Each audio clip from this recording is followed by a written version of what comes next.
이란이 이라크에 있는 미군 기지를 공격했습니다. 미사일 수십 발을 발사한 것으로 전해졌는데요.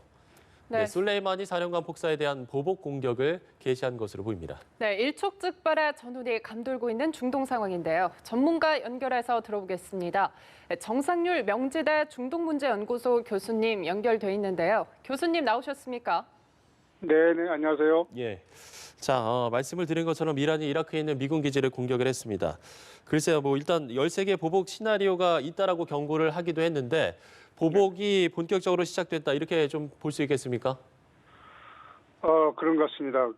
방금 말씀하신 대로 13개 목표를 정했고, 예, 예. 하메네이 최고 지도자죠. 그분이 이제, 자기는 공개적으로 이란이 공격하겠다 한다는 것을 알 수 있도록 공개적으로 해라. 이런 얘기했었고요. 본격적으로 이제 보복을 한 것 같습니다. 예. 예, 이 술레이마니 사령관이 중동 지역에서 어느 정도의 인물이고 또 이번 사태가 왜 발생한 건지 배경 설명도 부탁드립니다. 술레이마니아는 이란이죠, 이란. 그러니까 1957년생이더라고요. 예. 1957년생이고, 1980년, 79년에 이란 혁명이 일어났고, 네. 80년대에 이라크 전쟁이 있었거든요. 그때 이제 본격적으로 군인으로서의 어떤 역할을 한 것 같고요.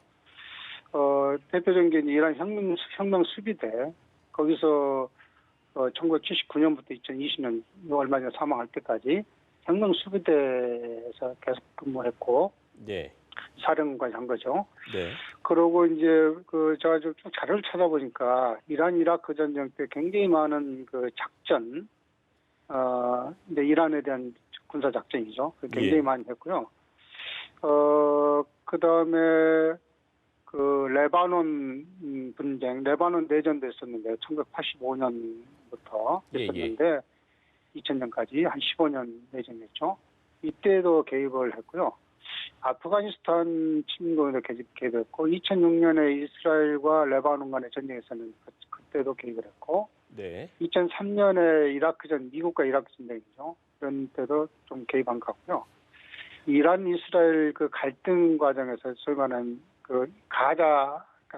팔레스타인이죠. 팔레스타인 예, 이스라엘 가자 지구 갈등 말씀하시는 과정에서 거죠? 예. 그런데 이제 여러 가지로 개입을 한 것 같습니다. 그리고 시리아 내전에도 개입하고, 그러니까 결국은 굉장히 많은 군사 작전 했고, 특히 이란의 꾸두스군이라고 해가지고 아마 네, 네. 정보와 여러 가지 합한 최고 어떤 군사 결정 기구 같은데 거기에 사령관도 하고, 그래서 이란에서는 최고 2인자라고 할까요? 그 정도까지 그런 사람입니다. 예. 네네. 트럼프 대통령이 이 술레이마니 사령관 폭사를 왜 했는지 이 부분도 저희가 좀 다시 좀 짚어봐야 될 것 같은데요. 예. 좀 어떤 것들을 좀 입장을 밝혔었습니까? 언론에 나온 내용들은 결국은 술레이마니아와 이제 이란이죠. 결국 이란이 미국과 미군 동맹에 대해서 공격을 준비하고 있다. 대대적인. 그게 이제 명분이었고요. 그게 명분이었고요. 네. 예. 그게 명분이어서 이제 선제 공격으로 이렇게 했다라고 한 거고, 사실은 작년 11월부터인가 이라크 내에서 네네. 반정부 시위가 굉장히 일어났었어요. 예, 그렇죠. 반정부 시위가 일어났는데, 그게 이제 민생고 때문에 이제 처음에 반정부 시위가 일어났었는데, 그게 이제 좀, 변질이 좀 생긴 거죠. 이란 시위도 좀 있었고요. 예. 그러다 보니까 또 반미 시위까지 섞여 있는 거죠. 반정부, 반이란, 반미.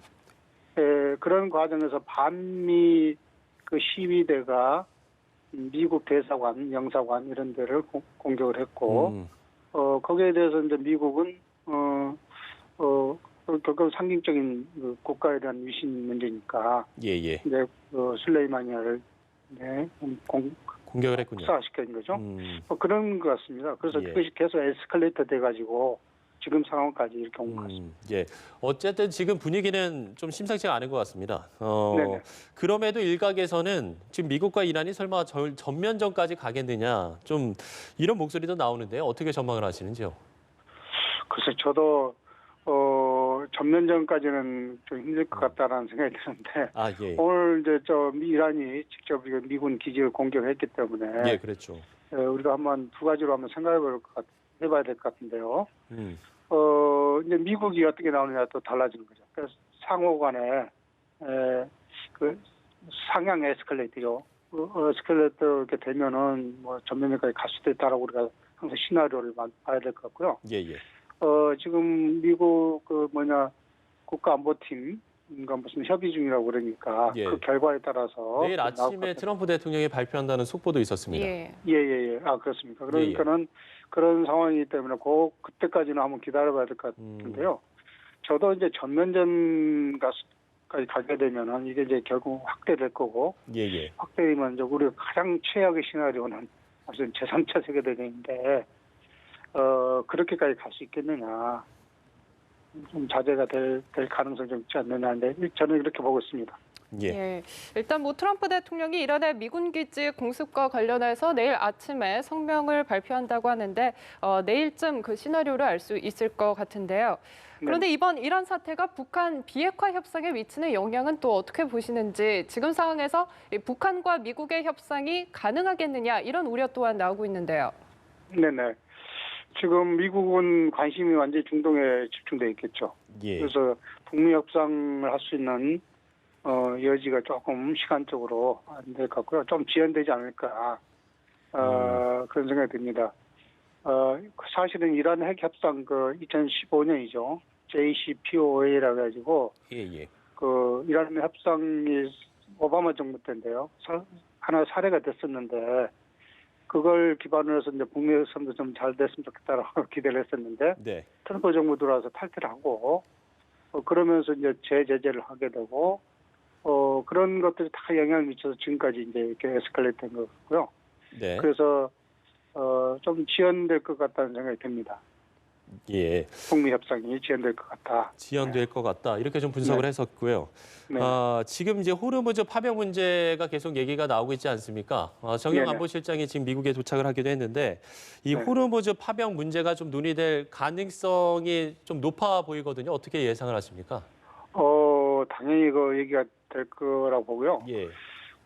저희가 이제 당연히 이제 미국에서 파병을 요구하게 되면은 네네. 우리가 판단하는 게 이제 딜레마 상황이 좀 있습니다. 어떤 좀 딜레마들이 있을까요? 2003년에 우리 미국 이라크 전쟁 때 예. 한국에 이제 전투병 파병하라고 이제 요구했었죠. 그래서 우리가 국내에서 명분과 실리 논쟁이 굉장히 있었고요. 그런 과정에서 결국은 공병 아마 파병한 걸로 됐었는데, 예. 이제 미국과 이란 간에 직접 좀 대결 상태로 간다 했을 때는 유엔 안보리 연합군으로 갈 수는 없는 거거든요. 당연히 네. 러시아나 중국이 합의해주지 않을 거고, 그러면 미국은 이제 동맹국들에게 욕을 할 텐데, 그랬을 때 우리는 또 이제 딜레마 상황에 빠지는 거죠. 왜 그러냐면은 이란과의 관계를 우리가 나쁘할 필요가 없는데, 그 판단에 참 어려움이 있을 것 같습니다. 예, 교수님이 가능하면 비전투병 파병 쪽으로 가야 되는데, 가게 되면 아마 호르무즈 가게 되면 이제 육군이 가는 게 아니고 전투함을 보내야 되니까 예. 그런 상황도 굉장히 어려운 상황이 될 것 같아요. 그렇군요.